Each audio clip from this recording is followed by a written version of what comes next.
Yo, now I'm back my friends.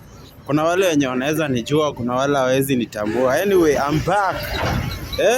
Manze mapenzi imekuwa ikinihangaisha hapa nje bana. You man, kama hujaoa bana shukuru bwana. Hawa wasichana wa siku hizi, they are headache even than cancer bwana.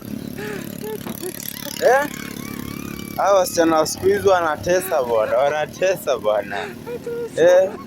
The only thing that have saved me all those times, hata mkisikia nimeshajihang, ni vile manze niko na kadem, niko na watu hii hapa. Lakini haya madem bana, ni pepo gani hii inaingia bana, inahangaisha hawa watu bana.